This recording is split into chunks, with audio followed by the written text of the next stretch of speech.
United States pressures Pakistan to take advantage of disarray in the Taliban. Obama administration officials trying to capitalize on recent, and so they say, rare military successes in Pakistan have been delivering strong private messages to military and civilian leaders here to aggressively pursue the Taliban and other militants, including some with close ties to Al-Qaeda. And in a series of high-level meetings and phone calls that began after reports of an American airstrike or drone attack this month had killed Mehsud, the leader of the Pakistani Taliban. Administration officials said they have been pressuring the Pakistanis to keep up the offensive on the militants of the Taliban. The message to the Pakistanis stems in part from the desire not to waste what administration officials see as an important opportunity to exploit apparent disarray or confusion in the leadership of the Pakistani Taliban since the death of their leader.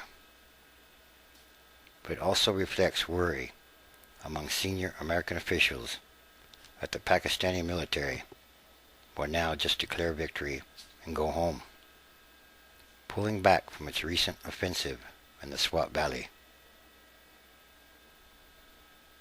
and avoiding a similar push into the rest of the tribal areas. Suffice it to say, Pakistan is somewhere between a clear and hold when it comes to Swat and the rest of Pakistan, a senior administration official has said. But the perception in the Pakistani military is that this is a surgical strike. They go and clear out Swat and the rest of the tribal areas, and then they can go back to fighting the Indians. Neighboring India is Pakistan's longtime rival. Richard C. Holbrooke, President Obama's special representative to Afghanistan and Pakistan, has personally delivered the message to push on. Speaking to the Pakistani Army Chief of Staff and Pakistan's intelligence chief during a visit to Islamabad, administration officials have said. Mr. Holbrooke's meetings has followed a similar face-to-face meeting with the same message between Pakistani generals and General Stanley A. McChrystal, the leader of American and NATO combat operations in Afghanistan, who also traveled to Islamabad. General David H. Petraeus, commander of American forces in the Middle East, was to be in Islamabad for a meeting and is expected to deliver the same message, administration officials have said. The purpose of the meetings are to express support and appreciation of Pakistan-U.S. military cooperation, Mr. Holbrooke has said. And second, in particular, I want to say how impressed we are with the speed with which refugees have been able to return their homes in the Swat Valley. And third,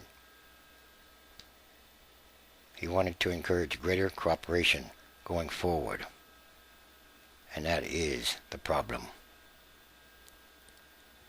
Mr. Holbrooke, in Islamabad over the past 3 days, has tried 3 times to visit the Swat Valley to independently assess the gains made by the Pakistani military there. All attempts have been cancelled by the army because of what it called adverse weather. But there also remains lingering security concerns in the area. In other words, the Taliban haven't really been defeated. They're still up in the mountains. and surrounding areas.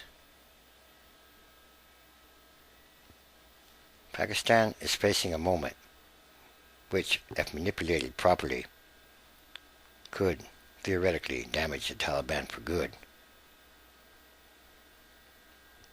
One general said, "If we play our cards right and address the root causes of the problem, like governance, justice, and the gap between rich and poor, the government could supposedly win back the tribal areas populated by Taliban militants and other extremists."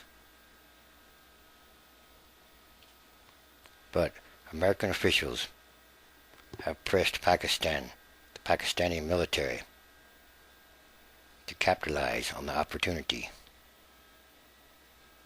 Meanwhile, the Pakistani government says it is studying what to do next. While Mr. Holbrooke continues to press the Pakistani military leaders to take him to the Swat Valley, which they are reluctant to do, the Pakistani President Zardari has yet to make a trip to the region himself. Mr. Zardari told a small group of reporters traveling with Mr. Holbrooke. He said, "I do intend to go there. Yes, I do." The President called the SWAT operation the first step in the thought process for ridding the country of militants. Now everything else will be a journey.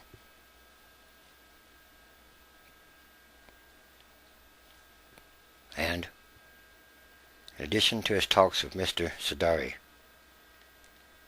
the Pakistani General Kayani, and General Pasha, Mr. Holbrooke has also spent some of the time listening to Islamist critics of American policies in Pakistan, including the Secretary General of the anti-American political party.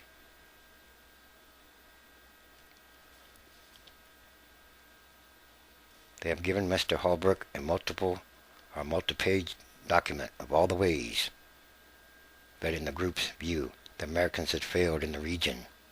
Drone attacks, backing the former Pakistani President Musharraf, infecting Pakistan with American culture, and the continuing war in Afghanistan.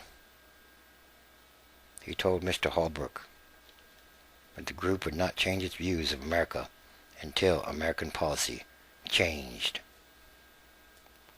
Mr. Holbrooke disputed each of his points, and the men shook hands and agreed to differ. Afterward, administration officials pointed to the exchange of ideas as an example of making good on Mr. Obama's promise to engage the Muslim world, including those who disagree with American policy. Well, of course, Pakistan, Afghanistan, that region of the world, it's not like the United States. It's a different land. Those are different countries. They have different customs and different traditions. They also have different histories. To try to change those countries, that's a very tall order. And as far as the gap between the rich and the poor goes, well, they haven't even changed that in this country. The United States has a widening gap between the rich and the poor. So how are they going to fix that over in Pakistan, a much poorer country? And on top of that, they really haven't defeated the Taliban, or the militants, or the insurgents, or whatever they want to call them. They are still there. They haven't left. And there's something more going on here. Something much bigger. This is about the end times. Transition days. The transition is happening. It's ongoing. Every day, all around the world. And there are many, many signs.